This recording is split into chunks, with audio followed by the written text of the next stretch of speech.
ইসলামী আন্দোলনের আমির চরমনায় পীর সৈয়দ মোজাফফর করিম মনে করেন, বর্তমান ইসলামী শক্তিকে ক্ষমতায় আনার উপযুক্ত পরিবেশ সৃষ্টি হয়েছে। এই সুযোগ কাজে লাগাতে পিআর বা সংগ্রামের পদ্ধতি বাস্তবায়ন জরুরি। দলের শ্রমিক সংগঠন ইসলামী শ্রমিক আন্দোলনের প্রতিষ্ঠাবার্ষিকী উপলক্ষে 10 অক্টোবর শুক্রবার রাজধানীর সোহরাওয়ার্দী উদ্যানে এক শ্রমিক সমাবেশে প্রধান অতিথির বক্তব্যে চরমনায় পীর একথা বলেন।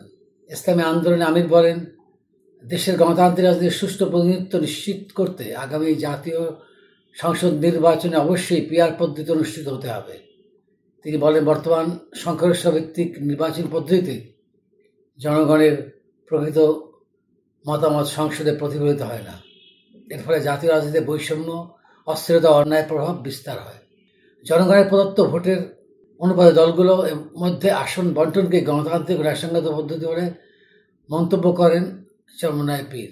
তিনি বলেন, এতে ভোটের মূল্য সংরক্ষিত থাকবে, ছোট নতুন রাজনৈতিক দলগুলো প্রতিনিধিত্বের সুযোগ পাবে, জাতীয় ঐক্য ও স্থিরতা বৃদ্ধি পাবে।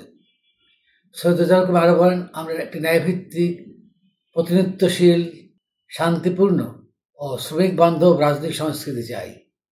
সেই পথের একমাত্র সমাধান হল পিআর পদ্ধতি।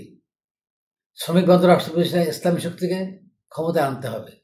ইসলামী শ্রমনীতি বাস্তবায়ন ছাড়া কখনোই শ্রমিকদের অধিকার প্রতিষ্ঠিত হবে না বলেও মন্তব্য করেন সমাবেশে বিশেষ অতিথি ইসলামী আন্দোলনের জ্যেষ্ঠ নায়েবে আমির সৈয়দ মোহাম্মদ ফয়জুল করিম।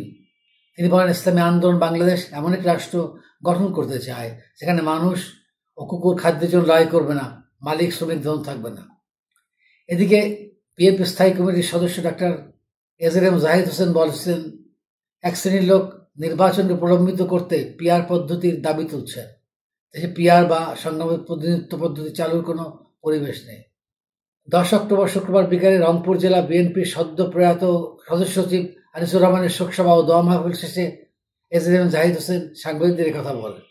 তিনি বলেন, যারা জনগণের কথা বলে পিআর পদ্ধতির দাবিতে মাঠে নেমেছেন তাদের নির্বাচিত হয়ে সংসদে গিয়ে বাস্তবায়ন করতে হবে।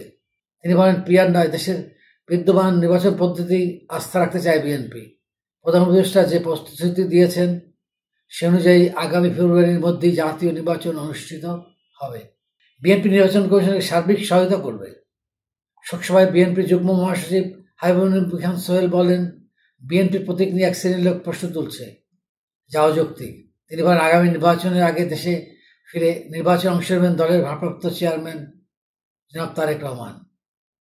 রংপুর জেলা বিএনপি আহ্বায়ক সাইফুল ইসলামের সভাপতিত্বে শোকসভায় আরও বক্তব্য দেন কেন্দ্রীয় বিএনপির সাংগঠনিক সম্পাদক আসাদুল হক দুলু, সহ সাংগঠনিক সম্পাদক আব্দুল খালেক, সাংগঠনিক সম্পাদক আমির ইসলাম প্রমুখ। বক্তারা আনিসুর রহমানের মৃত্যুতে গভীর শোক প্রকাশ করেন এবং সংতপ্ত পরিবারের প্রতি সমবেদনা জানান। উল্লেখ্য, জেলা বিএনপির সদস্য সচিব আনিসুর রহমান গত বুধবার সকালে হৃদরোগে আক্রান্ত হয়ে বগুড়ার শহীদ জিয়াউর রহমান মেডিকেল হাসপাতালে মারা যান।